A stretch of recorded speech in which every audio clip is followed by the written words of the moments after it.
Hello student, आपका स्वागत है मेरे इंग्लिश के इस चैनल पर। आज हम लोग करने वाले हैं पोएम डस्ट ऑफ स्नो। इसको हम फुल डिटेल से पढ़ेंगे, एक्सप्लेनेशन से पढ़ेंगे और इसमें जितने भी एमसीक्यूज होंगे उनको भी करेंगे, प्लस इसकी राइमिंग स्कीम भी देखेंगे। तो अंत तक बने रहें। तो पहली लाइन है, the way a crow shook down on me the dust of snow from a hemlock tree. यहाँ तक आपका एक स्टेंजा है। इस पोएम में 2 स्टेंजा है, ठीक है। तो जो एक वे पे एक कौवा था, सूक डाउन मी, तो उसने क्या किया, हिलाया। सूक डाउन मतलब होता है हिलाना। ऑन मी मेरे ऊपर, क्या, the dust of snow, dust मतलब होता है कण, पार्टिकल, किसके, स्नो के। स्नो यानी बर्फ के कण मेरे ऊपर गिराए। कहाँ से, फ्रॉम ए हेमलॉक ट्री, एक धतूरे के पेड़ से, ठीक है। अब पोइट की एग्जैक्ट लोकेशन नहीं है कि वो जा रहा था उस पेड़ के नीचे से या उस पेड़ के नीचे बैठा हुआ, ठीक है। तो has given my heart A change of mood, और पोइट की जो दशा है पहले बताई गई है कि पोइट बहुत दुखी है, उदास है। तो जब उसके ऊपर वो बर्फ़ के कण गिरे हैं, कौवे ने गिराए हैं उसको, पेड़ को हिला करके, तो क्या हुआ उसका, has given my heart A change of mood, उसका जो मूड था कैसा हो गया, परिवर्तित हो गया है, उसका मन परिवर्तित हो गया है।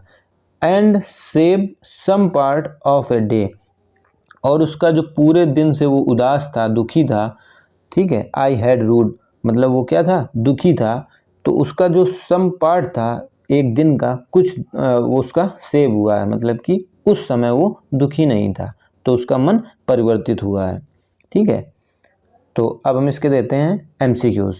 तो पहला एमसीक्यूज़ है, who shook on the hemlock tree, तो किसने हिलाया था हेमलॉक ट्री को। तो पहला ये ऑप्शन आपका हो जाएगा क्रो। क्रो माने कौवा, ठीक है। नेक्स्ट है, what fell on the poet, poet के ऊपर क्या गिरा। तो डस्ट ऑफ ट्री नहीं, डस्ट ऑफ स्नो, यानी कि पार्टिकल, किसके पार्टिकल गिरे थे, बर्फ के particle. In what mood was the poet earlier, पहले जो था पोएट का मूड कैसा था, अर्लियर मतलब पहले, पहले कैसा था, पहले दुखी था, सैड था पोएट। जब उसके ऊपर वो पार्टिकल गिरे तब उसका मूड चेंज हुआ था। तो what was the effect of the fall of the dust of snow on the poet, poet पर क्या प्रभाव पड़ा था, डस्ट ऑफ स्नो मतलब कि पार्टिकल गिरने से, बर्फ़ के जो कण गिरे थे उसके ऊपर, तो उससे क्या हुआ था, चेंज हिज मूड, उसका मूड परिवर्तित हुआ था। तो ये पहला ही ऑप्शन हो जाएगा, ठीक है।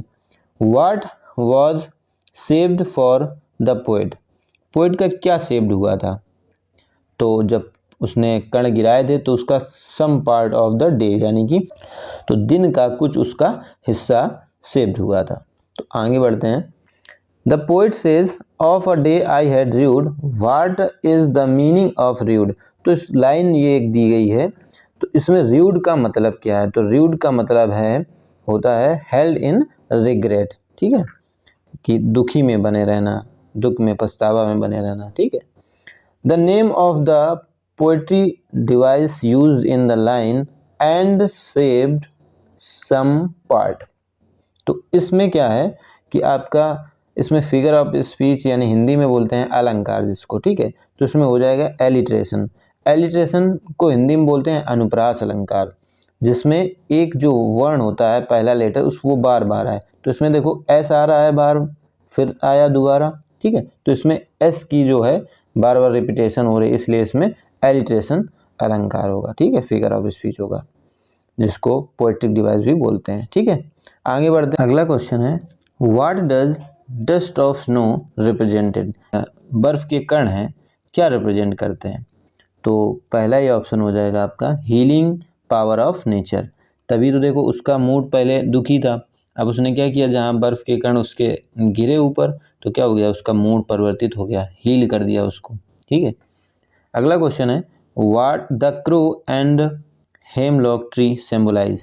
सिम्बलाइज मतलब क्रो जो होता है और हेमलॉक ट्री, ये दोनों सिम्बलाइज करते हैं यानी दर्शाते हैं सारों को, ठीक है। What is the rhyming scheme of the poem.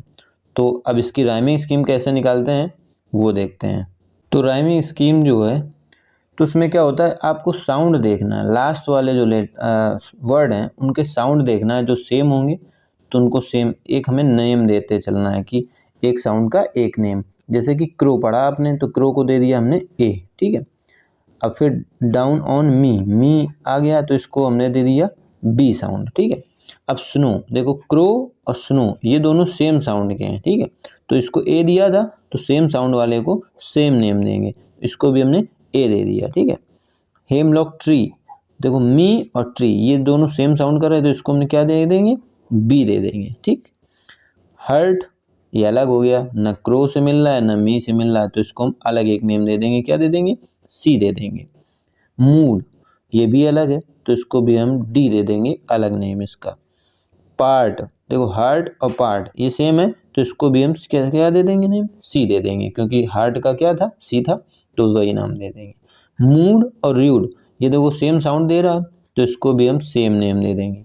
तो ये हमारी राइमिंग स्कीम बनी, क्या बनी, ए बी, फिर ए बी और सी डी सी डी, ये आपकी राइमिंग स्कीम बनी। तो चलते हैं कौन सा आपका ऑप्शन सही होगा।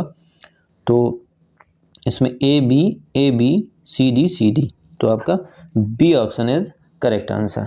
तो thank you for watching this video, please subscribe my channel, thank you.